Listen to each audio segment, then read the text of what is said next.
Hi, everyone, and thank you for being here today. We have an exciting event for you, which is a little bit different than what we normally do, which talk about copywriting in terms of freelancing, where you're working with clients. Today, we're going to talk about how to have a successful writing business without any clients. That's right. We're going to call it the clientless copywriting business. It's a writing business where you not only get to write about the things that excite you most, but where your income is pretty much unlimited. It's unlimited because you're no longer having to trade your time for money like freelancers who work for clients. Instead, you're building a writing business aimed at people who share the same interests that you have, sending them one simple email each day, offering them valuable content. It's easy enough, right? But here's where things get very exciting for me, and I'm hoping that they do for you too, because this is a business based on the subscription revenue, which means it's scalable. That means there's no limit to how many people that you can serve. You have something we call exponential growth working for you. That basically means that every day that you send out an email, you keep adding more new people to your paid pool of subscribers, which means you keep growing your revenue, but you don't work any harder. Now, nobody understands the power of clientless copywriting and exponential growth, say that 3 times really fast, than my guest, Ben Settle. 15 years ago, Ben started his own clientless business so he could leave the writing for clients scene and make just as much money. But it wasn't long before he easily covered the money he was making as a copywriter for hire. Today, his clientless writing business has grown exponentially, generating over $1 million a year. And thanks to that powerful exponential growth, I did say it, I mentioned earlier, it's showing no signs of slowing down. In fact, it's given him even more time and more money to invest and work on other projects, which just keep adding to his success. And today, he's agreed to join us and talk about how anyone who loves to write can follow the exact same steps that he took to create a clientless writing business of their own. And he's here to give you some great advice for getting started today. So welcome, Ben.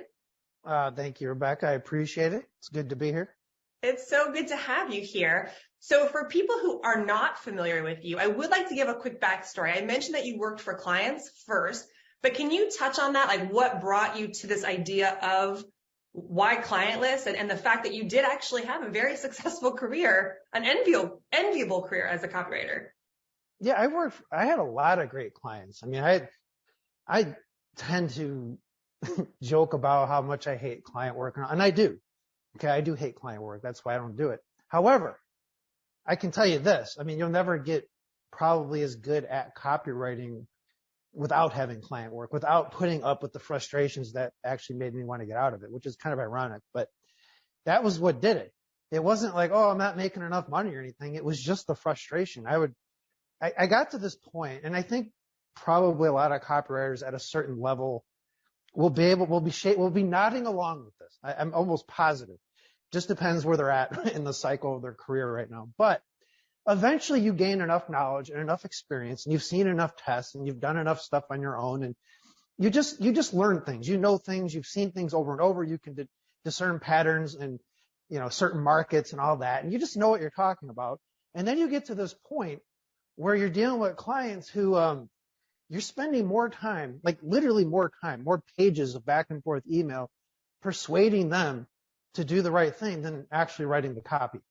And I don't know. I used to think this was just like something, like I was the common denominator. It must be me. But no, it's like every copywriter I've ever talked to, right? Until you get to a certain level, like for example, maybe a Dan Kennedy level, where you're just at this, at the top of the mountain where clients come to you and they're coming up like pilgrims to the mountain to see Pai Mei or whatever. Okay, fine. At that point, they'll just do whatever you say. But I got frustrated by it. I really did, because I saw so many holes in what the clients were doing. And not every client. There were some clients, I want to be very clear about this. I had about 3 or 4 clients who, to this day, I'm like bowing at their altar sometimes. Like they were just amazing. But there comes a point where you just got to go out and do your own thing, and everything, the curtain falls on you. If it fails, fine, it's you. If it works, great, it's you. But you're also building more than just ads for a client. You're building a legacy, something that you can build, a bank of information, and whatever you're doing. It doesn't have to be copyright related, by the way. It's whatever market you're in. You're building something that transcends you. And to me, that's just more important than just stringing along ads for the rest of my life. So that I did start with that, and then eventually the frustration just got to me, and I said, okay, I'm going to do my own thing. And there were many reasons this frustration came out. It wasn't all just having to spend all day writing emails back and forth to clients. There's other stuff going on. But, this is the thing, Rebecca. I mean, this is really what it comes down to.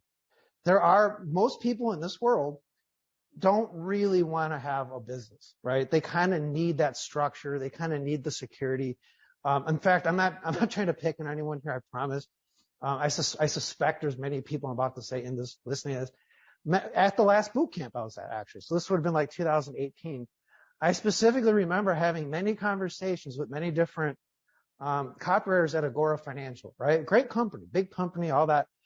And I can't tell you how many of them were like, God, man, be cool to do what you're doing. I'd do it, but they just pay me enough to not want to go anywhere. So, I think Agora is very cunning how they keep their copywriters. But at the end of the day, they're probably better off, because if you have this yearning inside you that like you just want to do your own thing, you don't want to be taking orders from anybody. You don't want to have to play the client game and the psychological games that go on with some clients. Not all clients. I mean, there's some good ones out there. Don't get me wrong. But at the end of the day, all you really have is what Dan Kennedy once said, is your ability to produce. Do you want to spend it on someone else's business, or do you want to apply it to yours? Or maybe you want to do it to both. So there's a lot of people out there, and I'll say this, a lot of great copywriters out there who do have like a 1 foot in the clientless world and 1 foot in the client world. And they probably have the ideal situation because they don't need the clients, right? Because they have their own thing going on. And the clients know that, and there's just something about that posture that happens. I think of a guy like Bob Bly, for example. Yeah. Perfect example. You could not get Bob Bly to not write for clients. I've known him for long enough. Like he loves it, right? Like to him, this is like the coolest thing in the world. Opposite of me, right? But, he also sells his own stuff. I mean, he just did a promotion recently. I think I got like 5 emails in 2 days from him. And that's great, right? So it's not like you just have to do one or the other. You can do both. There's so much there that you mentioned. I do want to just echo one thing that you said at the very beginning, which is being that student of copywriting. You've always been a great student. And I love what you said about working with clients does give you the opportunity to learn at a different level. So you can study the greats, you can take classes, you can take lessons and things, but then applying it to work really does give you a different style of learning. And those opportunities that you pointed out, those holes, or rather, that you were saying that so many clients have these holes, is a topic that we've been talking about a lot, because it's a great opportunity for writers to come and identify those holes and then fill them. But it's so interesting to me that what was really a great opportunity, a great money-making opportunity, a great learning opportunity, ultimately became the reason why you decided to move on, because the repetition of the holes and having those same situations play out again and again is what I'm hearing drove you to wanting a different, really, experience. So there's building legacy, but also just in your day-to-day. So how did you make the transition? Did you have 1 foot in each? Did you decide one day I'm done with clients? And then how did you come up with your business idea? I spent the first 9 years from 2002 to 2011, approximately, mostly doing everything. So here's what I mean by that. So when I first got into this business, now this was February 2002 is when I first really, I learned about it a couple months earlier, but I really got serious about it like around then. And I was very fortunate because this is pre-social media, right? This is like social media is a good tool, but it can really hurt you. Like it holds people back because there is such a glut of information, and 90% of it is just bad information. I don't know how else to put it, right? You didn't have that. In 2002, is like you were lucky to find anything, much less a glut of so-called experts. You have right now, you have all these copywriting experts coming out. No offense to any one person. I'm just using examples here, where all they have written is to their own audience. Maybe they're great at building, let's say, a Facebook group, and they've got thousands of people in there or something. And yeah, I'm a world-class copywriter. See, I sent an email out. Yeah, but that's not the same as going to a cold list with a client. It's a whole different ballgame, right? So we're talking about how you get much better. Well, I got lucky back then because there wasn't all this bad information. And so one of the first things I found, like a lot of people find, or hopefully they're finding, and if you haven't found it, I highly recommend you go find it, was that the Gary Halbert letter, right? Which is still on the internet, still for free. And there was a specific issue there called Why Multi-Level Marketing Sucks, which was perfect for me because you talk about message to market match. I was so burned out on MLM. I was like the worst MLM guy who like ever existed on the face of the planet. And he talked about what you should be doing instead. And he talked about doing these like hybrid things where you go find someone who has something to sell. You say, I'll sell it for you. And, you know, we'll do a deal. Well, I found a couple projects like that very early on. And I got really fortunate with the people I worked with. But after a while, I learned that was actually kind of a flaky foundation to be doing anything on because it's still not in your control. I still didn't have a list really. I didn't have an offer of my own. I didn't have any asset that was mine. It was always dependent on these other people for better or worse. So then I started kind of doing more traditional freelance stuff, which is where all the frustrations came in. And then I kind of started playing around like around 2009. I think I finally played around with my own subscription offer, which launched really well to my list, but I didn't really enjoy it. It was basically interview expert, send the interview and the transcript, and that was it. It was really basic, but I didn't enjoy it. And then the next year after that, I started a print newsletter called the Crypto Marketing Newsletter. And that was a lot more fun, but I could never really, I don't know, it was too general or something, but it lasted 30 issues, but it was only $27 a month. And it barely, really after postage and everything, it barely made anything. And today I think it would even lose money with postage. And so I just kind of backed and forth. Like I partnered in a weight loss business, which did really well. We did a lot of stuff with that, but didn't really enjoy selling to that particular market. And then I started doing some hybrid deals, right? Like, well, for example, with a golf company where I did all the emails, all the sales letters, all that. And then I was, you know, presumably going to get a percentage of this or that. I made a lot of bad decisions. I was like the world's worst negotiator. So it didn't really work out, but I can't tell you how much I learned from it. It was extremely good experience. And I did the same with another company that was like a BizOp type company. And that lasted a year and I learned a lot from them too, but I was running into the same frustrations. Very good people, very smart people, but I'm running into the same frustration where I'm spending way too much time just trying to get things run. And that was my breaking point because I remember this was 2010. It was the week between Christmas and New Year's. And I said, that's it. I got to do my own thing because this is just, I'm frustrated constantly. It was making good money, but it was just frustrating. And so I put a business plan together. It took me a few days and I said, okay, by this time next year, I want to be doing my own stuff. I don't want any client work. And I picked a health related niche for people who have prostate problems. And I went through and I did some stuff that my business partner in the weight loss niche at that time, and I didn't really enjoy working on that very much either, was doing to build the traffic and all that stuff that doesn't work anymore. So I won't even go into it. It's just SEO type stuff. And I got things working. I worked real hard for a couple of months to the point where I don't think I slept much. I was just kind of like living in this daze, like hallucinating in the daytime, just constantly writing. I think I wrote the equivalent of like 3 novels worth of article, blog, sales copy, emails, all this. And I got this thing going only for Google to slap the article directories. And I was like gone. Like everything was starting to make money on its own autopilot. Bam, everything's gone. I'm exhausted. And then a couple months after that, I had the idea for what I'm doing now. And I just ran with it. And, you know, I haven't looked back. And that was almost 12 years ago. And the point is you may go through a few things. I love that. That's the point.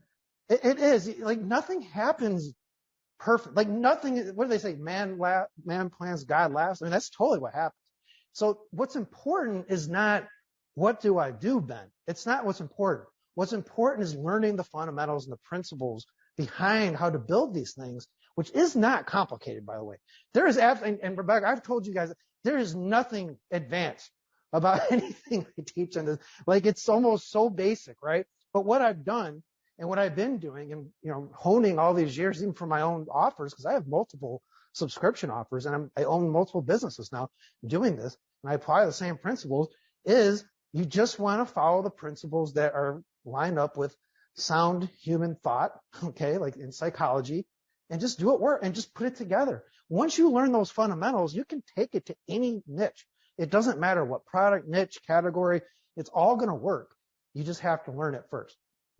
There is so much to unpack. So everybody grab a pen and paper if you haven't yet, because where I'm about to go with this conversation, we're going to get into some of the tactical stuff.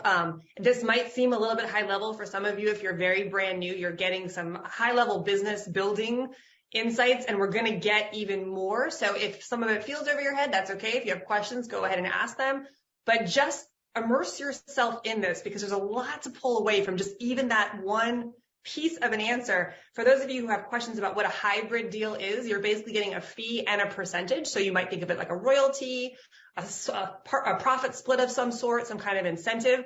So Ben went from working with just clients to working with people who would give him a deal, a percentage of some kind of success. Lots of frustration in there, Ben, I gotta say, that there was almost every opportunity, but I was still frustrated. I think that's important though, because that visual of not everything is going to go in a straight line. And guys listening, doesn't that feel a little bit like a little bit of a relief? And no matter what path you go down, whether it's clientless or clientful or some kind of hybrid in between, knowing that you can just step forward. And if it doesn't work, everything that you learned applies to the next thing.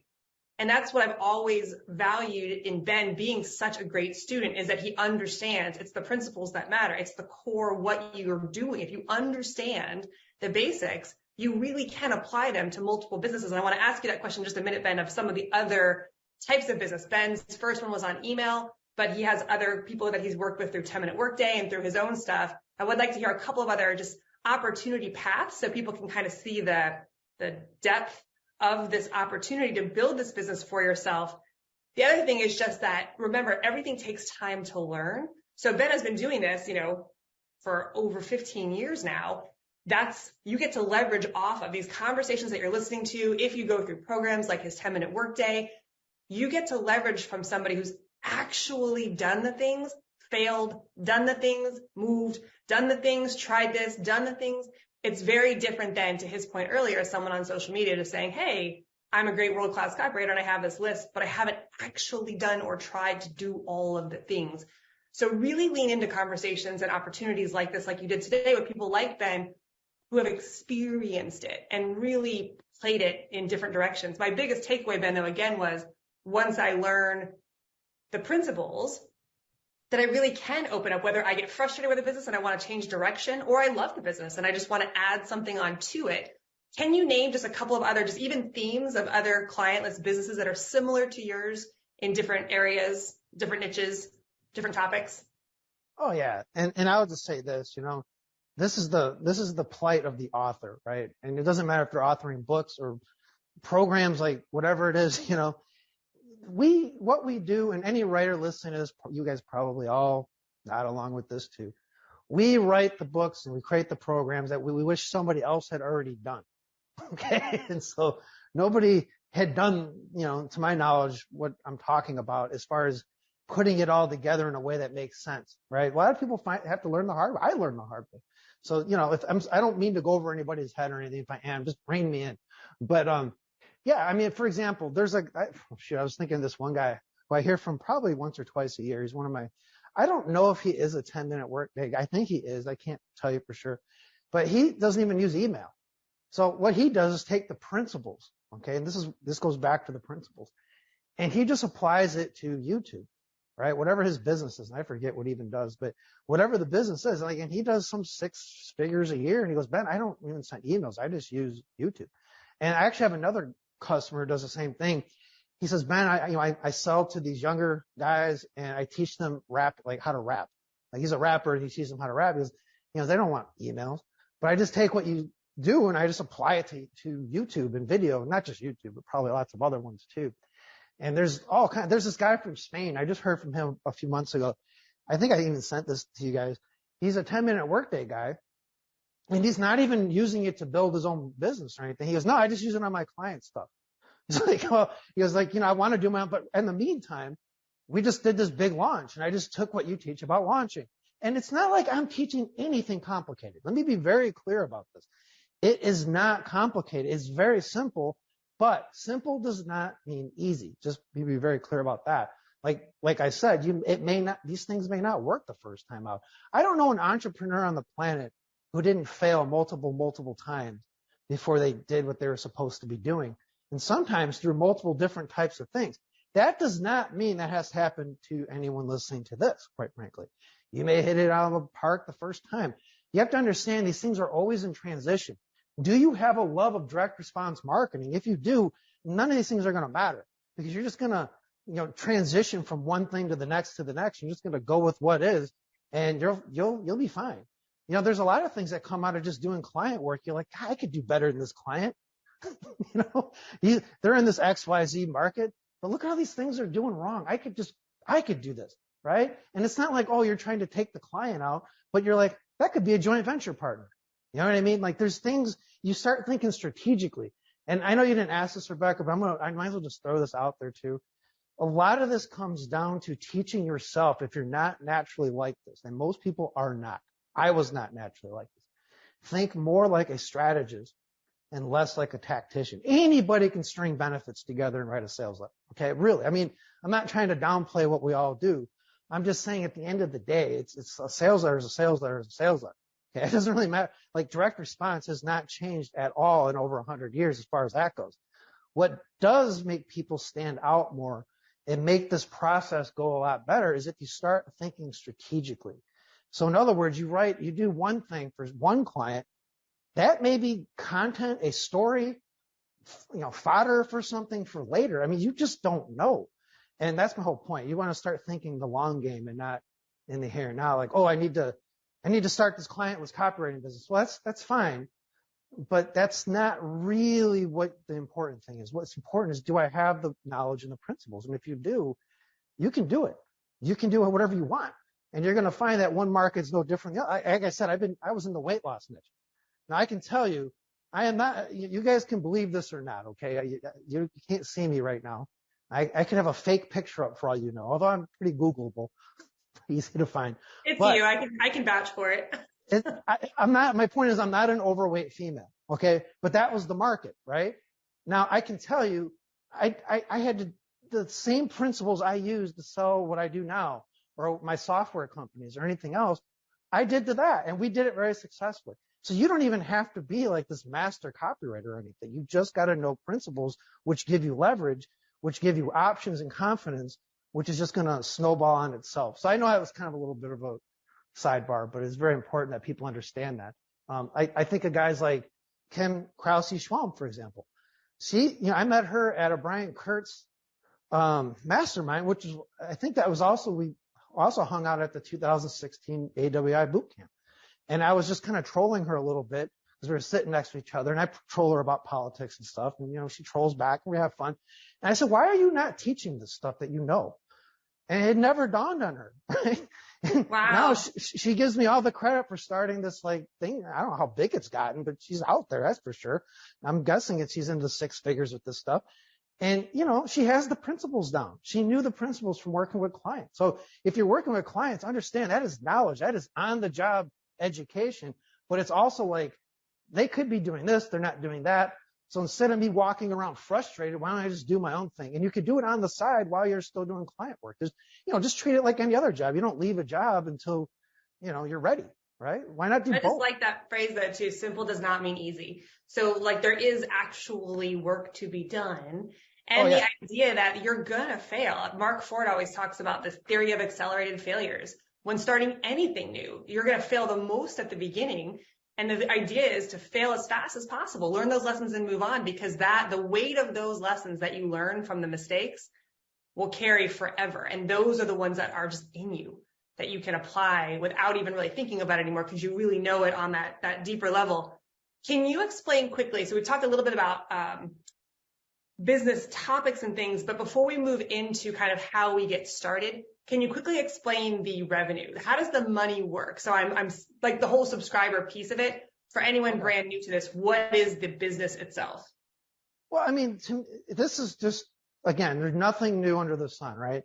The best business models I've ever seen, used, observed, pretty much every 7, 8, 9-figure company I've ever studied. And that's not like I've studied every single one that's ever existed.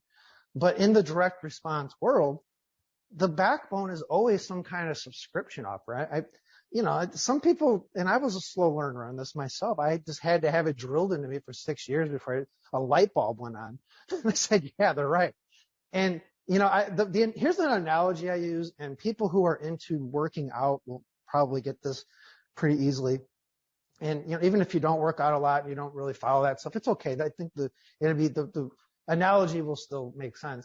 And that's kind of like people who, they want to lose a lot of weight, and they can do a lot of people will do cardio, and a lot of people will do weightlifting. And generally speaking, the weightlifting always results in faster weight loss, but even better is weightlifting with cardio both, right? Like this is generally accepted. I'm not going to like nitpick this because I know there are people that they get very dogmatic about this, but let's just go with the analogy. So when you weightlift, you're building muscle, and that muscle increases your metabolism so that you're starting to burn calories at rest, even while you're sleeping or not doing anything. Cardio just burns the calories while you're, running or whatever you're doing. Both are good. However, the weightlifting puts you in a state where even when you're not doing anything, you're losing weight. So that's kind of what a subscription offer is. Once you get it going and it's up and running, yeah, you have to do it, right, somewhat regularly, just like you have to lift weights somewhat regularly, but not like a lot. And you can just start maintaining and building, and it kind of perpetuates on itself. Those sales come in whether you get up in the morning or you don't, whether you go to bed late or you don't, whether you do anything. Now, you can't be lazy, so you just have to keep these things going, but that's just like, body, like building muscle. And then you can also have one-off offers, which I do, which I think most people should do, which is kind of like the cardio side of things, right? It's like, they're one-time sales. They're not subscription-based. But that's kind of how it works the way I do it, at least, is I want a little bit of both. And, once you get this figured out, you say, this really isn't that complicated. I got it working over here. What else can I add on to this business? What other subscription offers can I stack on top of this other one? And now you're even more secure, right? Like, and by the way, all this was figured out by much smarter people than me. In fact, if you really want a power education, what I'm about to say, without having to like spend a lot of money, just get this book called The Chief. It's about William Randolph Hearst, and just read the introduction because it really explains the greatest business model from the guy who figured this all out pre-internet, like in the 30s and 40s, except he applied it to newspapers and radio and magazines and TV and movies and all that. But we have the internet. We have it much easier. We don't need to be billionaires to do this. And I'm telling you that one, if you just do nothing but read that, you'll understand exactly what I just said. It's just corporate synergy. It's very simple, but you want to stack these things together and have them all relate and feed each other. And that's the nucleus of what makes it all work. All right, I see some really great questions. Some of you are asking about how building a list, and we're going to get into that. I just want to make sure everyone cleared that answer. Subscription revenue, and just speaking from somebody who has worked in this industry for a very long time, your subscription revenue is like, it just comes every single month. That's your baseline. You can track it, more names added every single month. It builds and builds and builds and builds month after month. That's coming in no matter what. And then these one-off sales, you can create products, you can acquire products from other people, you can sell them on their behalf for a split. There's lots of other money-making opportunities, but those stack on top. So you could just do subscription, but you're mailing the list anyways. Why not sell them something too? And even if you don't want to create products, there are loads of products out there that your list would love to hear about from you. So there are multiple opportunities there. So Ben, let's get in. We have about 15, 20 minutes before we open for Q&A. Let's get into some of the tactical stuff. Again, guys, grab pen and paper if you don't have it yet. One of the main questions I usually get is, I'm brand new. How am I going to compete with all the people who are already out there? How do I compete with big brands or people who already have these massive audiences? I'm totally new and in this space. How does that work? Well, first of all, don't assume that most people out there know what they're doing, because they don't. Good point. So they like just be. I'm not even trying to be arrogant or anything. It's just obvious. In fact, I can tell you, I don't go to masterminds anymore unless I'm teaching, because there's such a waste of time for me. This is going to sound very arrogant. I don't really care. It's the truth though. I go to these things and people doing very well. So I'm not taking anything away, but they're absolutely chasing the wrong stuff. And most of them stumbled onto the right market with the right offer and they have a good list, but they're not like these great marketing geniuses that you might think they are. They're absolutely not. And I've been to enough of these to tell you that it's almost laughable sometimes, because they've never learned the basics. Most of these people just do not know the fundamentals because they never had to learn them. The good news is if you're doing copywriting now, like for clients, you're probably know more of the basics than most of these people out there. But there is such a glut of subscription offers out there right now. Everybody thinks they're a subscription business now, right? And most of them do not have any clue what to do. And they're all, the ones I see and the ones I hear from, because I do hear from a lot of these people because they're worried. is I'm seeing all this churn suddenly, because there was a time there for about 4 or 5 or 6 years where everyone had money. Everyone had easy access to credit, right? Everybody's traveling around, digital nomads. Everybody's got money to spend, credit. And, selling was pretty easy. And a lot of people made money despite themselves, okay? And this is a cycle that repeats itself every 10 years. Like you can see the same exact phenomenon in 2008 and 2009, and again in the real late 90s, early 2000s. And it'll continue to do this because people find a hot market and they stumble onto something and they buy under their own PR, but they've never really learned the fundamentals and they don't know what to do. So that's why you see a lot of people, their entire business, like to a point that I cannot believe what I'm seeing, is dependent on, like, for example, Twitter or Facebook or something, which is just insane. Like, it's a terrible idea. It works until it doesn't. And so my point is you can compete with these people by just doing the basics. I can tell you what the basics are right now. This is very simple. Okay. And if you walk away with nothing but this, you, my friend, will have an advantage over most people. Even if it takes you a few years to overtake them, that's fine. Nothing has changed what I'm about to say in 30 years. Since the inception of internet marketing itself, since the day Ken McCarthy, the founding father of internet marketing, first said, hey, there's this thing called the internet. Let me do a conference in San Francisco in 1994, and let's talk about this. And he's like, nobody's just building a list, mailing it, and selling them anything, right? And he had to tell the CEO of AOL at the time, hey, why are you not building an email list? Like, you have an email. And so here's my point. This is where all the money's being made today. It's where it was being made 10 years ago. It was made 20 years ago, and it was made 30 years ago. Opt-in page where you collect emails, send people a daily, or as often as you can at least, I would say daily, email to a sales page or video or something that sells them on your offer.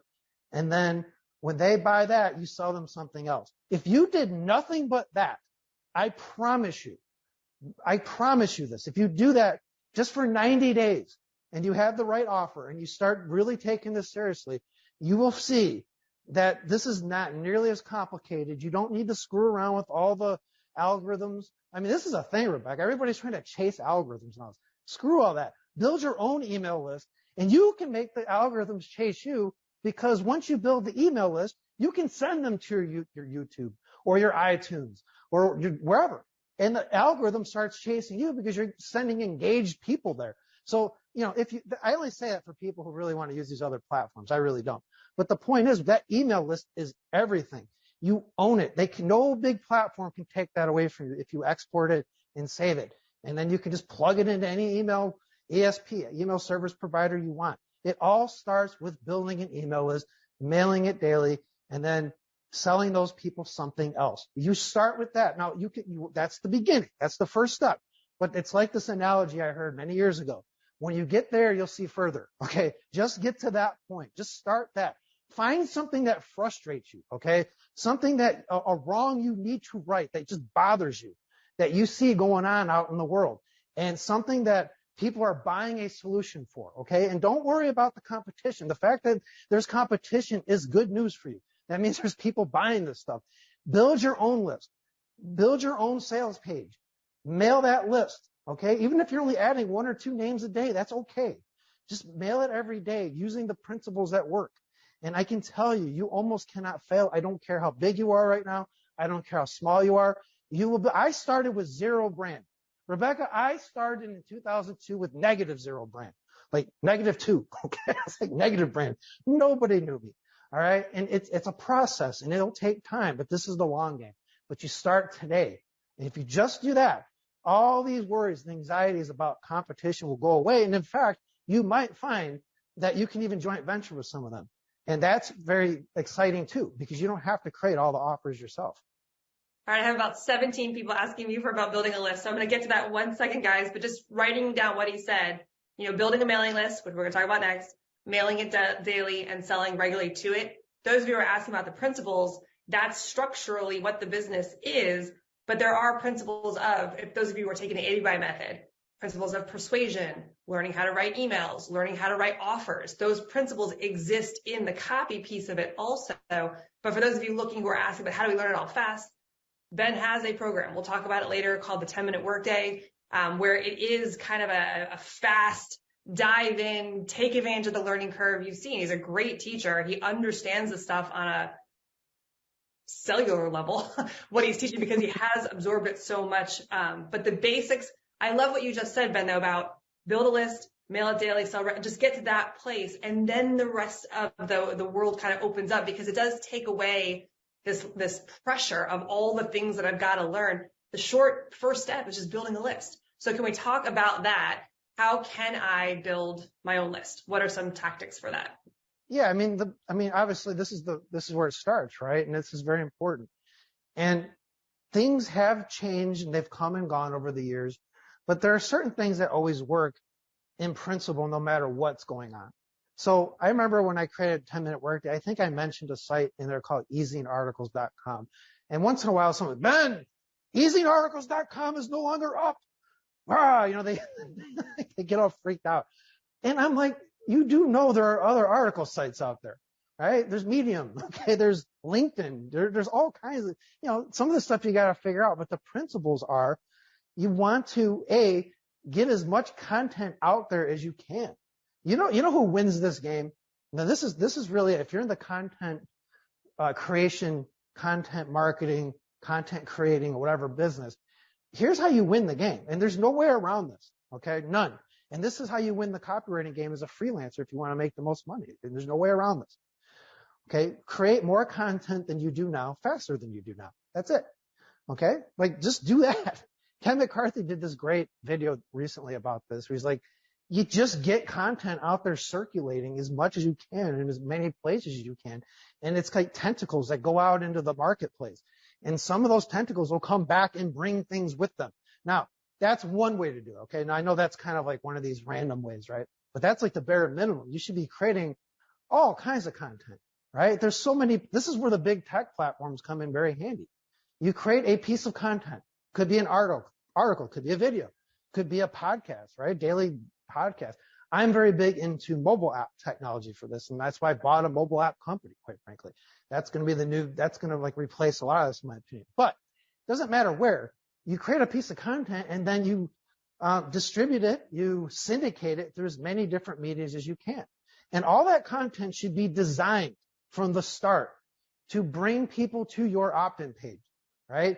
So whatever you do, there should always be some kind of reason, some kind of call to action to bring people to your page, some kind of bribe, right? We'll just use the word bribe. I mean, this is really what it is, an ethical bribe. You want to give people reasons to come to your opt-in page and join your email list. Now that's the very basic is this. It does not get any more basic than that. And if you're in the content type business, and maybe you're not, right? You don't have to be in the content business, by the way, but even if you're not, content is what's going to do it for you. Now that's one way to do it. Here's another way to do it. Now this is something anybody can do, and I don't care if you just hopped off the turnip truck today. Okay, you just but I didn't even know direct response existed until 2 hours ago, and I got on this call on accident, and I've been listening. And okay, what is this? All right, let me make this very, very simple for everybody. You are not alone out there.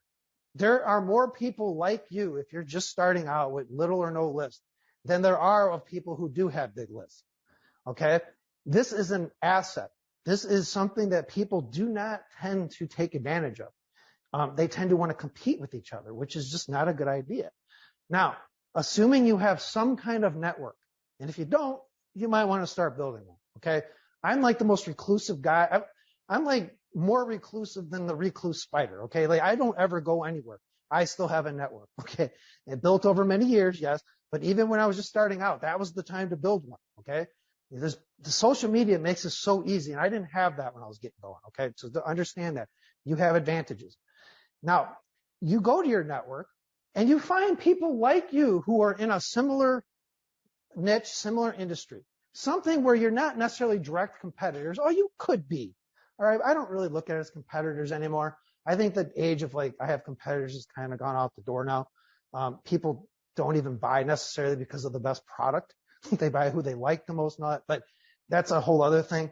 However, you find people like you in a similar type of situation. They have, maybe they have a small list or no list, okay? They just put their opt-in list up yesterday, and so did you. You go to them and you say, look, and it's got to be people you know, like, and trust. You can't don't do this randomly. Don't like cold email this stuff. Don't go to someone you don't know and ask this. Just like, don't even bother that. Go to people you genuinely know, genuinely like, genuinely respect. This is the most important. You genuinely respect this person, and you would tell people about them for free. Like, you just want people, like, this is your new friend or someone you've been following and they've been following. You guys just like each other. Okay, this is the people I'm talking about. It's not going to be a lot of people for most of us. Unless you're highly extroverted, then maybe this will be great. However, it only needs to be 2 or 3 people that you find like this. You start with that, okay? And you go to them and you say, look, what if I promote my opt-in list or your opt-in list to my list? I have a list of 20 people, Bob, and you have a list of about 20 or 30 people. So how about I promote your list to my opt-ins, and you do the same for me? And now you're getting people's on each other's list. They're all like-minded, especially if you're not direct competitors, but maybe you're just kind of in similar areas. Like, for example, I teach a lot of email stuff. Well, I joint venture every year with this guy, John Buchan, who teaches cold email, which I don't know anything about, but I know my list loves that stuff. And so, I'll joint venture with him with this list. So, it's related. It's not exactly, competitors. So that's another way to do it. You could also do that on social media. And I'm amazed I don't see more people doing this on social media, because most people have more people following them on social media than they do an email list, which is, they need to reverse that. Which is crazy. It's totally crazy. And you want to reverse that. You absolutely do. You could do the same thing. Well, I notice you have about 300 followers on Twitter. I have about 300 followers on Twitter. How about I promote my opt-in list, your opt-in list to my Twitter followers, and you do the same? Now, you're not going to get thousands of people on your list doing this, but it doesn't matter. You want to just every day do something, right? And then there's things like podcast interviews. Whenever you can be interviewed on somebody's podcast, do it. And I don't care if they just started it yesterday and they have 0 listeners, because you got to take the long game here. They may have thousands of listeners this time next year, right? And you're sitting there in an archive, and they're listening to you. Yeah. So, there's all kinds of ways to build a list. Just, it's not an overnight thing for the most part. Now, if you can do cold traffic, okay, you have a huge advantage. I'm not a cold traffic guy. I don't trust cold traffic. To me, pay-per-click has too much fraud and all that. But, there are people who can do it, and I would never take them. I'm awe at them, actually. But it's risky. You have to pay. I mean, that's money that you have to risk, and everything else that you've told us so far is free. There's nothing Absolutely. I have to put out in order to do it. Yeah, and really, I got to tell you, the best leads, and I keep telling you, there's nothing new about any of this. Well, the best leads have always been referral leads, right? That's why I say put content out there. They've read something of yours, or listened to something of yours, or watched something of yours, took the time to go to your site and opt in. That's like a self-generated referral, And of course, if people are telling others about your website, that's a referral. They're coming in correct. This is not random pay-per-click bots or whatever. This is these are real people. And, from there, you just got to learn how to email them and all that. But that's how you do it. So write this guide in case you miss anything, guys. The first one was create content. So we can all do that, right? With LinkedIn, with Medium, there's tons of outlets for us to be writing content. That's what we do. Drive them to your opt-in page. And if the technical stuff is confusing for you, that's all easily resolved. We talk about it in 10-minute workday. We can get answers other places, but we're just creating content and we're driving them to the opt-in page. And we're bribing them to join our email list. So that could be a video, a free report, a bunch of different things. But a bribe just means if you give me your email address and join my list, I'm going to give you this thing. He talked about swapping with other lists. So this was when blogging became popular. This is how all the blogs were built.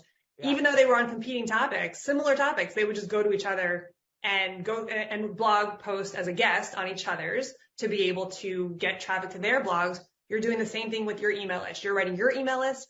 I met this guy. He does this great thing that's very similar. Join his email list. You will do the exact same thing. I met this girl. She does this great stuff. So you're basically just promoting a list. He talked about social media. Same thing. You can swap on social media. And if you have social media following, you should be driving it to your list. We were joking, saying the value of the names. Why not have the people? That's a massive asset for you that you can reach whenever. Social media can be taken. That's not yours. We're playing in other people's sandboxes. Being able to communicate one-on-one to someone in my own sandbox, highly more valuable than a lot of noise in someone else's sandbox. And then podcast, volunteer, go to people and say, I have an opinion on this. I have experience in this.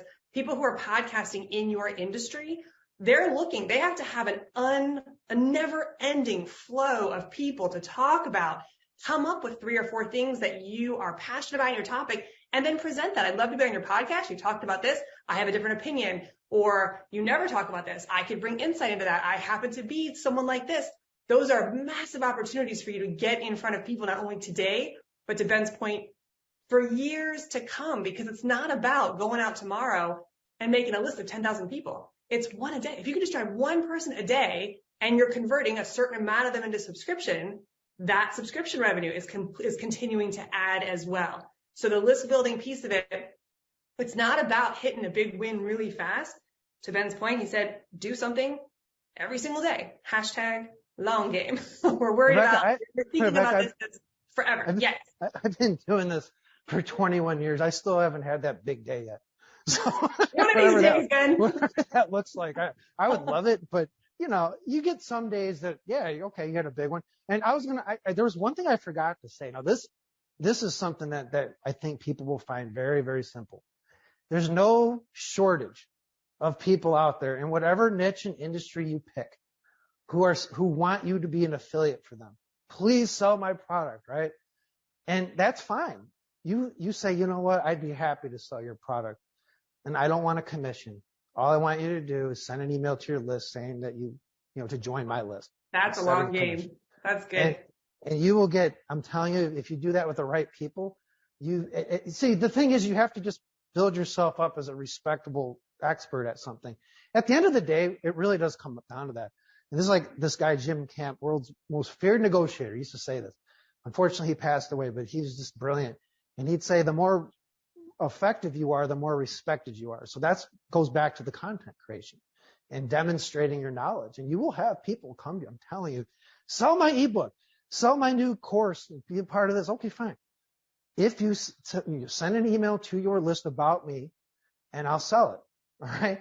I do this every year with certain people that I just have known for many years. And it's a great way to build your list. Like you will get dozens of people in a day or 100 people in a day, depending on who it is. So just something to think about. So for those of you brand new, usually when you sell someone else's product or service, they're going to give you a piece of it. It can be as high as 50%. It can be as high as 100%. They'll say you sell the Barefoot Writer magazine, let's say, to your audience, and we will give you the full subscription value. You would basically say, I don't want the money. I just want you to promote my list to your file, knowing that you're building your asset and will be able to sell many more things to your file the bigger it becomes. So what you're basically doing is trading quick cash right now for long-term revenue as you go and as you build. I want to open it up for questions. So Jake, while you get ready with questions, 2 things. One, those of you, again, over your head, if it's feeling like, did I get all the system? We're going to have the recording. We're going to have the transcript. But read the sales letter for his program, not only because it's an amazing program and you should know about it, but it outlines. Paul Hollingshead put it together. He was just so fascinated by what Ben was doing. He went through this and wanted to document the process that you'll go through. So if nothing else, read the sales letter as an educational tool. It really does a great job of outlining what you need to do and the steps that you're going to take. And then Ben, while Jake comes on, I have to come up with all this content now. So you told us how to build our list. You have a great tip for how I can generate content easily. I'd love for you to just answer that because I've got to keep going, right? Every day I've got to send an email. How the heck am I going to keep up with that? Well, there's 2 things. First of all, always be bringing something new to the table. All right. And this is where a lot of people kind of drop the ball. they go through the motions. Okay, here's a principle for everybody. And I have to remind myself of this. So this is as much for me as it is for everyone listening to this. And this idea of forward intent. Now, this is a very ancient principle. I mean, they use it in Kung Fu. When I train that, it's used. My wife, Stefania, she uses it in belly dancing. Okay. She's taught the same. It's funny how these things go across disciplines that people learn. And it's just, you make things a little harder than they need to be. Right. And so, yeah, okay, I need to put out some content. I'm going to create a video. This will be good enough. No. Make it a little better than what it needs to be. This call right now, I'm giving away a lot of stuff that I would normally charge for in some cases. Why? because I'm applying forward intent. I want to do better than that. I want, that's how I'm going to get hopefully your trust. Okay. So this is how you want to approach content creation. Doesn't mean give it all away. I don't believe in that at all, actually. However, you do want to apply that. If you're not bringing something new, some new twist, some new anecdote, some new story, some new way of looking at something, or there's this phrase I love called options for thinking differently, right? You just want to give a new little thought twist on something that you're doing, which the more you do this, and I'm telling you, I promise you this will happen too. You don't have to believe me, but if you do it, I guarantee it will happen. Content begets content. You won't just get one idea. Okay, you'll start writing or recording, and suddenly oh wait, I got this other idea, and you capture everything, right? This is the easiest part of the whole game once you get going. And I'll tell you what, if you're having trouble creating content, here's what it means. It's not a creative block. It's not a writer's block. It's not intelligence. It's not IQ. It's none of that stuff. It has none of that has anything to do with it. What it is you have not done your homework on your market. The more research you do on your market, you cannot not have ideas, because you start getting in their heads. You start thinking, well, here, look at these little problems they have that nobody else is talking about. By the way, this is how I created so much content in the weight loss business, right? I'm not even in that market. I like selling in markets I'm in personally. I'm lazy like that. I'm not like Bob Bly, who loves going into like new markets and learns. I don't want to learn anything new. However, I will say this. When you learn the market, you will never run out of content ideas. I promise you that. You know what? I'll give you an example of this, by the way. Last December, I wrote an email players issue, which is that's my print newsletter. And I basically said, here's what I would do if everything I'm doing now was taken away for the most part, right? Like if I couldn't write my newsletter, let's say they outlawed email, okay, or something. And so I wrote this whole business plan. Here's what I would do. And I got to tell you, the market I picked would have nothing to do with business. I picked a market that is just very, like, it's just something I connect with, which is home security, because I had my place broken into back in 2014, and it royally pissed me off for many reasons. And now, when I moved into the place I'm in now, I kid you not, when I had the security guy over, I was the easiest sell, not because I was scared or anything, but because I was finding more gaps in the house of security than he was, because I'm just so into it now. Like, I'm not an expert at it, but I'm into it. It's something I'm just into, and it's a frustration I have. And if you can find frustrations and just passions you do, but mostly frustrations and passions, if you just find that your market has, you will never, ever run out of content. Every piece of content, a frustration. Every piece of content, something kind of passionate that you're doing, some kind of problem, some kind of fear, some kind of anxiety. I got to tell you, there's this one, and this is on Facebook many years ago. I'm not on there anymore. But when I was on there was this person on there I was following, and she was documenting every day for like a week this kidney stone that she was passing. And it sounded excruciatingly horrifying to me. Like, I don't know how this person is like even alive. And I got to tell you right now, she was not selling anything. There was no links to anything. And me and probably many other people were like, I'm going to start Googling this stuff so I can prevent it, right? And suddenly I'm like buying magnesium tablets and stuff. And I'm telling you, that's another thing. Fears and pains and anxieties, ghost story. Like, think of a horror movie, right? What would be a horror movie for your market? And that's what you write about, just that. Now, it depends what market you're in, of course. Some markets lend themselves more to that than others. But that's my point. Frustrations, fears, passions. I'm telling you, you cannot run out of ideas if you do that. Awesome. All right, Katie, can you join us? Jake did post a link for those of you looking for the link to the sales promotion for the 10-minute workday. Hi, Katie. Hi, Rebecca. Hi, Ben. How are you? I am doing great. I'm a little worked up here, but that's good. Well, I am too. I'm like been trying to keep up with this Q&A, and people are pumped. This is really exciting. I'm gonna kind of group some of the questions together. So if we're not answering your question specifically, I'm doing my best to group them. So the first category or little group here, people have some questions about how the payment part works. How do you know what to charge? I'm going to lump these together. How do you know what to charge?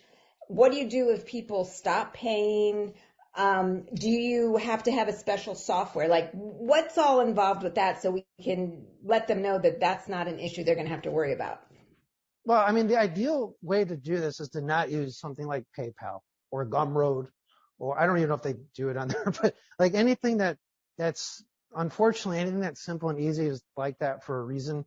And you don't want to be dependent on anyone else. Like you don't want to be dependent on PayPal for one thing, especially if your politics are anywhere to the right of CNN, because they will, I'm not even kidding you, they will just for any reason. I mean, it's a thing. There was even this big controversy going around that if you say the wrong thing, they will not only kick you off, but fine you $2,000 or something. Now, I don't think they would get away with that personally, but that shows you don't want to rely on any platform like that. The best way to do it, and this is, unfortunately, this is just this is part of doing business, right?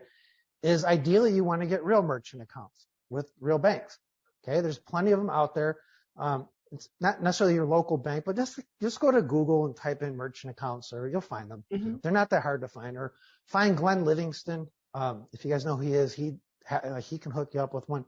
But you want to get a real merchant account, and preferably two, because you never know when one's going to go dark side on you. In fact, I got kicked off a merchant account once, and I didn't even know I was breaking a rule, if that tells you something. So it happens, right? Luckily, I had 3 merchant accounts, and it was no big deal. So I have like 4 personally, and PayPal. But I don't use PayPal for the subscription side because you don't want your subscription business dependent on any one platform. So that may be a little technical, but I'm simplifying as much as I can. Okay. But there are systems in place, there are platforms in place, there are kind of one and done for you that you're not actually running credit cards every day, right, Ben? Oh no, I use the most archaic, I use a cart, the oldest cart in internet marketing I use currently. It's been around since 1999, if that tells you something. Now, we're building our own, but until then, I'm using that. And what about price elasticity here? What's a sweet spot? What's the range? What do you think is a good beginner price point if I was just going to start selling a subscription service? Well, boy, there is no one answer to that because there's so many variables, right? However, I will not leave anybody empty-handed here. I am going to give you principles. Sorry, you're not going to get answers because I couldn't possibly give anyone answers on this, right? But right. I can give you beacons to follow here that will guide you along, okay? So here's some stuff to think about. First of all, there's, you can go high ticket or you could go low ticket or medium, okay, whatever you want to do. There are pros and cons of going very inexpensive. And there are pros and cons of going very expensive, okay? And it just depends on like if you're selling group coaching, you're probably not going to charge $5 a month. I think I wouldn't. Right. I mean, I don't know. But if there's people who use this software, which I don't necessarily recommend, although it's not like it would be terrible probably, called Substack, which, people do these like $5 subscription offers. And this is why there's such a glut of subscription, right? Because it's so easy now, right? But the point is this. If you have low ticket, like an offer that's low ticket, so think like a Netflix or something, right? The good news about that is you'll get lots of buyers that you can sell other stuff to. Okay. You have more subscribers. That's good. The bad thing is you're probably going to get a lower quality buyer. Okay? They may be more of a pain, cause more problems and all that.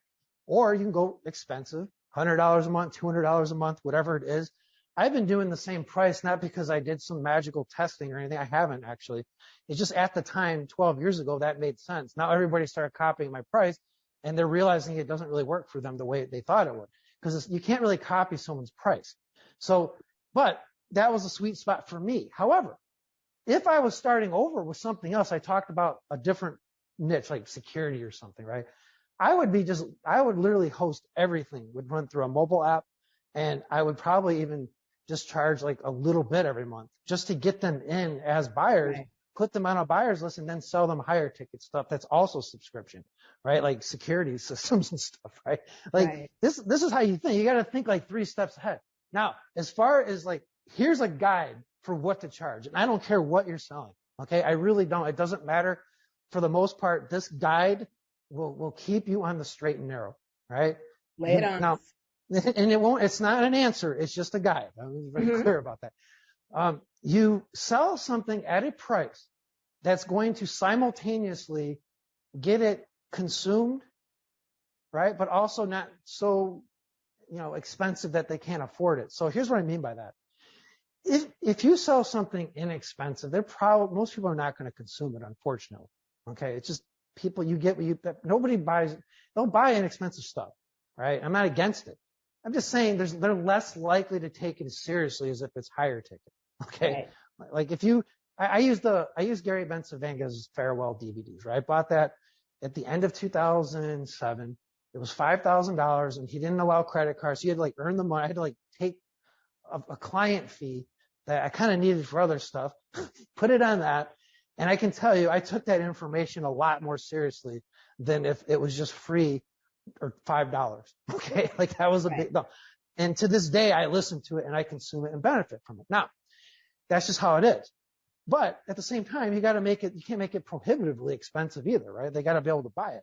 And so this is going to be dependent on your market. Now, here's another guide. And this is on those Gary Halbert letters, which are still free up there as far as I know at the GaryHalbertletter.com, at least most of them. He had a very good term he called players with money. He's like, that's who you sell to. So this should help you pick a niche. If you don't want to have frustrations that a lot of people have, don't compete on price. Go for people who almost shop because they'll not buy something because it's too cheap, right? That's who you want, the people who buy because it is expensive, right? That's who you want. And they value their time. And that is like a filtering mechanism for them. Obviously, you have to sell something very high quality, but that's what you should be doing anyway. So those are my guides on pricing. I hope that helps. So it's very subjective, very dependent, but I do think I love that idea of having your quality match the price and having that be kind of your marker for where you land on your pricing. And you can always test and you can always, you're not locked into anything, but the important thing is to get started. And then the second thing is to have that strategy going on, strategizing. And don't be afraid of higher pricing. I mean, Ben mentioned this too, people who value what you're putting out are willing and able to pay more for it. I look at the Substack stuff, I'm thinking, gosh, these people are $5 here and $3 here. But some of the content is easily good enough to warrant $49, $97, $140. If you just think about what you're delivering and what it might do for something. If you're in the mental health space, right? People are paying $200 a week for mental health help for an hour. Have the specific insight, the thing that would just give them some relief this week about something that they're dealing with, worrying about in the physical space, like the health and wellness, right? How much do we pay for gym memberships that we never go to? If you're giving them that tip or technique, that thing that gives them hope, that gets them motivated, that gets them off the couch, that gets the pounds to drop, whatever the thing is, how much would you pay for that? So don't be afraid to really test your pricing. You'd be surprised. We've done a lot of price testing at ADBI, and you'd be surprised at where the sweet spot is for the highest that you can charge, where the most people respond. Rebecca, this goes back to something we were talking about before. I was saying that a lot, and you guys can hold me to this, but then I didn't actually finish my thought. Now that I think about it, I left you guys on an open loop. I did not mean to do that. Oh, the loop's Ben. I actually don't believe in that stuff. But I was going to say, I think that most of these subscription offers out there will be gone by 2024 because nobody understands the fundamentals. And you brought up a perfect example of what I'm talking about. They're charging $5 for stuff they should be charging probably over $100 for it. And that's not sustainable. They don't know the basics. Right. And the problem is that the people who are paying the $5 are not the best future buyers anyway. So to your point, these people are going to have $5 subscriptions. They're not getting any value. They're just not quite, they don't value what they're getting because it only costs $5. It's like valuing something that's free. You just don't. Right. So, exactly. And Ben, that's what I just love about you is the strategy behind everything that you teach. You never just say, here, do this. There's always the why behind it. And it's always a deeper lesson, which I really always get a lot out of. Okay. Here's a lightning question for you. Have you ever used a pen name? Yes, I have actually. I did that in 2 different niches, and I would do it again if it was going to be something that was not related to what I'm doing now. Got it. So when you are writing for a different industry, let's just say, do you hire a researcher? What's your process as far as research goes? Okay, so with research, I mean, nothing will ever probably substitute what I'm about to say, which is perfect for people who don't really want to talk to anybody. I mean, talking to the people in your market's really good. Don't get me wrong, but people lie. Unless they're like on an illicit substance, they're probably not going to tell you the truth. Okay, it's just a fact. I'm not saying everyone's like that, but people will lie to you. However, the best research I've ever done, and this spans multiple niches. There's two things I've always done. Well, not always, but this first one definitely, is you go find the secret forums and Facebook groups and the stuff where they're hanging out and they're anonymous. They think they're anonymous, at least. Everybody thinks they're anonymous, but they're really not. Like if they were to make a death threat against a president, I think they'd find they're not anonymous. Okay, so whatever. But they think they're anonymous. And they will say stuff they would never say, ever. Now, they'll still lie, right, if they're like bragging or something. But we're talking about people's problems. They will I'm telling you, I have found stuff I can't unsee, okay, by doing research for some of these markets. And it is invaluable. Everything you'll ever want to know. I can tell you right now, your market, okay, now this is good especially if you're doing client work, but even if you're doing your own stuff as well, your market will write your copy for you. You know, people talk about, I need a swipe file. So now the best swipe file is your market. Go to a Reddit thread where your people are. And, if it's passion, this won't work for every market, but like the passionate markets, you'll have 200 pages of research, words they're using, whole headlines you could just pluck right out that the market said in their own way of saying things that you would never think of as a copywriter. That's what I recommend. And then second of all, daily email to your list. So I'm going to give a real quick lesson on this because it's very, very important. I'm telling you, the daily thing that you cannot substitute this for anything, especially long-term research. And it's very similar to, in Kung Fu, we learned this thing called Chi Sao, which just means sticking hand, it's not really sparring, but you're in contact with the other person and they're trying to find openings on you and you're trying to find openings on them and nobody's really getting hit. It's more like just finding openings. And you do that for years and years and years. And you start being able to tell what someone's going to do before they do it because you're just feeling and interpreting what they're about to do. Now, that is daily email. Every day when I mail my list, I get some kind of something back, some kind of information back. Even if I get no information back, in a way that's information. I just bored them or something, right? You're getting this little sensitivity to your list. And I can tell you, nobody ever asks me ever for a single product that I sell. Never. In fact, people would say, wow, no one's going to buy that, Ben. Well, maybe their list wouldn't, but I knew what my list would want. And so, I have all these products. I just sold a product in December about the design side of marketing, which, if anyone had seen my stuff, you'd say, Ben, you have no qualifications for that. But I actually do. I actually have 20 years.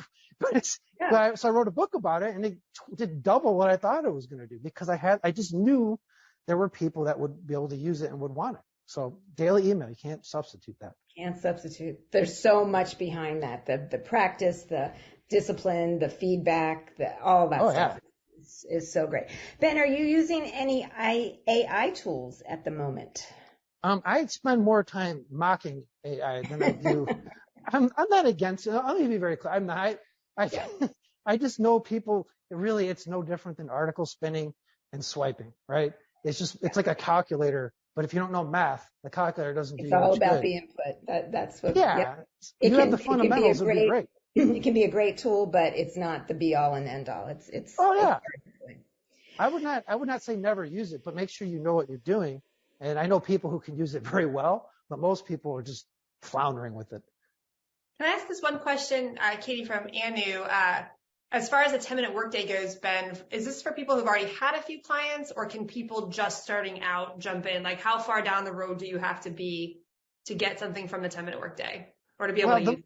Yeah, it's a very good question. The way I approached it, at least, it is beginner level, but you can't just you can't be like, oh, I just discovered business yesterday, right? Like, it helps if you already have clients or have done a client job or something, and just have something, even if it's just selling your own stuff, right? It helps to have realistic expectations, right? Like it's not going to make you $1 million overnight. Okay. It could take, it could take a long time to set it up depending on you, right? Like there's only so much, it's a framework, but everybody's going to approach it differently, and some are going to be more ambitious and aggressive than others. Some people have a hard time, I hate to say it, but some people really should just be employees. And I'm not making fun of anyone. I'm just saying, like, I get questions sometimes from people. What about this, that? And I'm like, look, it's in the program. Like, just do it. Like, right. But what about this? And I'm like, this person really needs their hand held. There's nobody's going to hold your hand. So, you hear the term self-starter, you kind of got to be that, because you're going to make mistakes. I mean, I still make mistakes. To this day, I make mistakes. In fact, when I bought into these software companies a couple years ago, believe me, I made mistakes that I should not have made based on what I've already known, but I still made the mistakes, right? And you learn from them and move on. So if you're not ready to make mistakes and have a little bit of a learning curve and deal with frustration, I mean, that's just part of the game. So I say that so people come in with the right expectations. It's not a checklist. It's a framework. And that's how you I think that's so important. Ed even just said in the comments, you get in what you put out, you get out of it what you put into it. And I just wanted to just tell you what Sherry's saying. I love this. Sherry Caldwell said, step by step, I'm in. Blogging has become so complicated and distant lately. With SEO and AI and disruptive advertising, I'd love to get back to the simplicity of direct contact and an email a day. Isn't it funny that something that seemed so complicated years ago when we first met, Ben, now it's the simpler solution. It's the more straightforward. So all the stuff, all the things that you could do, one email a day, doesn't sound too hard. Opt-in page, sales letter, daily email. Really, just start with that. I mean, you do that, you're already 90% ahead of the game. And you know what? Exactly. And here's a real story about that. We named it 10-minute workday. I didn't come up with that title. Somebody at the 2016, whatever event that was in Austin you guys did. The Web Intensive. I was interviewed there by somebody on the staff there. And they said, tell us how you have a 10-minute workday. I said, holy crap, that's the title. and I was thinking about it because at the time, I would say as of 2011 through about 2017, so about 6 years, I literally had a less than 10-minute workday. Like if I even averaged it out once and I said, okay, how much time am I putting into emails? How much time am I writing this newsletter and other stuff? Most of the time I did nothing most days. And in fact, it was a self-destructive lifestyle because you get bored. And that's when I got serious. Now I don't, full disclosure, I work way more than 10 minutes a day, but I love it.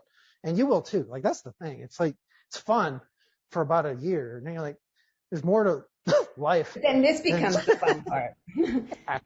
Like working is fun, So anyway, I just throw that out there.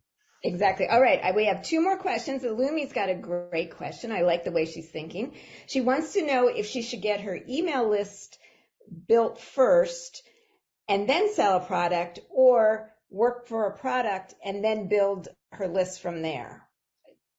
The ideal thing is just start building a list and mailing it offers, but it doesn't have to be your offer. You can find the best way to do this. I mean, ideally, if you're just starting out, take some time to create your own offers, right? And you may even take a year or 2. It's okay. But what you want to do is find a market that you're kind of part of. And there are some direct response purists that would disagree with me on this, but I think they tend to be like almost, I'm not making fun of them, but they tend to be kind of on the spectrum about things. And to them, it's just the numbers. It's just a spreadsheet. And I don't think they take much joy in work at all. But try to find like a market that you're part of, that you're in, like it's stuff you buy stuff in, right? And then whatever products you're using that you've benefited from, go to them and say, hey, can I sell this to my list, and make a deal with them? And just start selling that. Just sell something, because it's not about even necessarily building the buyer's list, although you want to do that. There are ways to get the buyer's name. Don't get me wrong. It's very simple. Just tell them to send you their receipt, and you'll send them a special bonus, and they get put on an email list. That's kind of technical, but you can do it. But my point is you want to get them used to buying from you, that you're not a charity. You are a business. That means you are in the business of making a profit. Now, you're not just using, they're not just numbers that exist to give you money or anything like that. You got to serve them. And it helps that you absolutely got to have a servant's attitude. And believe me, this is not necessarily that comes easy to me, but You know who your guide is for this? People are going to laugh at this, and I don't care because it's absolutely true. I just wrote a 30-page email players issue about this in January. Your guide for this is Mr. Rogers. All right? His whole philosophy of business is to be a good neighbor. Yeah. There is nobody, that guy could have been bigger than Disney if he wanted to monetize things. He didn't. Who would not buy from Mr. Rogers? Who did not trust him, know him, like him? Because all he cared about was serving his market, which was children. And he lived that philosophy of serve, be a servant and love your neighbor. That's the attitude to have. Now, if you have that attitude, if you go in with that and not the number side, you go, how can I serve this market? Well, A, you're not serving them at all by just giving them free stuff or never selling it because they're not going to use it.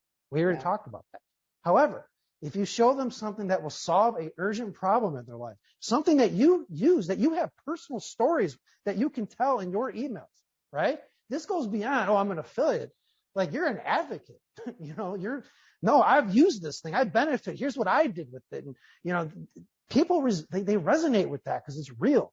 And you're serving them. You're like, you will do anything you can to get them to buy this thing, not because you want the commission, but because you really want to serve them. And when you get into that mindset, everything changes. And I have not heard anybody really go deep into that in the 21 years I've been in this. Some people do. I'm not saying nobody does. But the model for that is Mr. Rogers and also the deceased, unfortunately, Joe Girard, the car salesman. He was an absolute, this guy sold, 10 times more cars than anybody on the planet.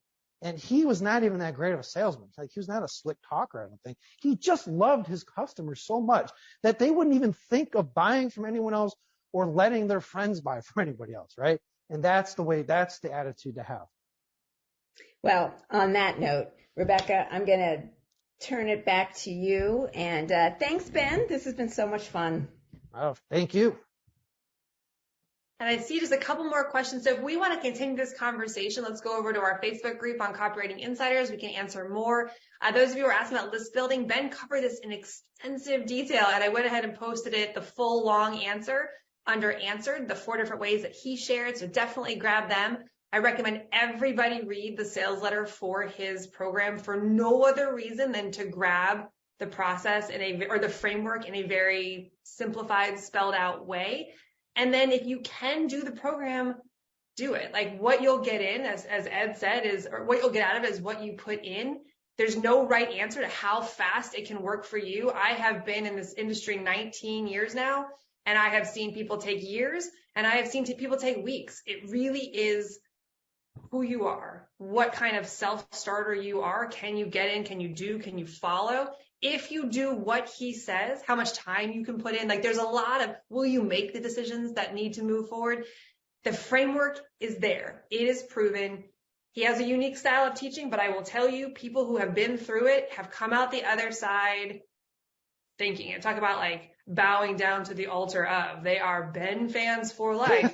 He has given them their livelihood. He's helped them build these businesses that not only make them money, but legacy, and that they feel proud of, and that they're excited every single day. Like Ben mentioned this too. I love working here. I love writing to you guys. I love talking to you.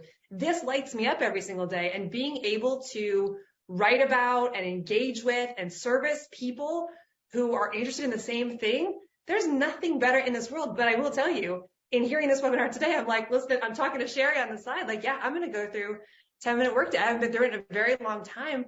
I have some ideas. I've got some things that are making me frustrated. I'd like to solve these problems. And I'm thinking it's time for me too to join in with this and build something new. So I encourage you to do it. If this is something that you've been thinking about, if you listened today and you were thinking, this is lighting me up a little bit.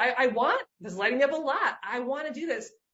Go through it. Do it. The framework is there. We 100%, endorse Ben and this program just because we've seen what people can do with it. So I encourage you, and I look forward to hearing about it. Just remember, you are going to have to do the work. It is something to follow through, but it is, the best thing about it is that it's a build slow. It's not hit it out of the park. And if you don't, oh, well, that sucked. That's a failure for me. No, it's every day. Just how do you eat that elephant? One bite at a time. It's one email, it's one subscriber, and we're building and we're building and we're building, and we can keep on building. Like Ben, 20 years later, it can still keep building. So I hope you enjoyed today's webinar. Ben, thank you so much for joining us today. I'm really excited about this. Hey, Well, Val bought the product last night and she worked on it most of the night. Okay, well, pace yourself, Val. That's So Val is the example of the person that we're going to hear. We're going to do the success story about quickly because she's already in there and doing. Congratulations, Val. That's awesome. All right, Ben, any closing words before we wrap this up? I have one thing. I'm just going to echo something you just said, which I thought was like the perfect way to end it. And it reminds me of that movie Creed, you know, with Rocky and all that. And he's telling Adonis, one step, one punch, one round at a time. That's how you win. It's exactly what you just said. It's like, you know, one email, one send, one day at a time. And that's how you build. That's how you win. So I thought that was great. And I would just end with that. Well, thank you. Yeah. All right, guys. Thank you so much for being here today. Thank you again, Ben. Thank you, Katie, and our whole background team who's been answering crazy amount of questions. So great job, everybody. And thank you all for being here today. We love bringing you opportunities and exploring this stuff with you. So thank you. And we'll see you again back here soon. Bye, everyone. Bye, Ben. All right. Thank you.